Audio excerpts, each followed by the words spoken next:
Francis ladies and gentlemen welcome to រកដើម្បីវីរជនជួយមកនៅក្នុងថ្ងៃនេះខ្ញុំមានអារម្មណ៍ថារំភើបដែលបងប្អូនយើងទាំងអស់គ្នាបានមកចូលរួមនៅក្នុងកម្មវិធីនេះច្រើនលើសពីការរំពឹងទុកហើយក៏វាជាកម្លាំងសាមគ្គីមួយដែលថាយើងទាំងអស់គ្នារួបរวมសាមគ្គីជាកម្លាំងតែមួយដើម្បីបងដូចជាការរំលឹកគុណទៅដល់បងវីរៈកងទ័ពនៅជួរមុខដូចគ្នា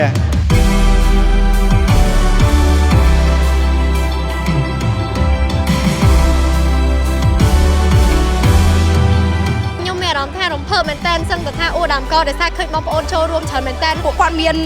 ភាពរៀបសាមគ្គីគ្នារត់ដើម្បីសន្តិភាព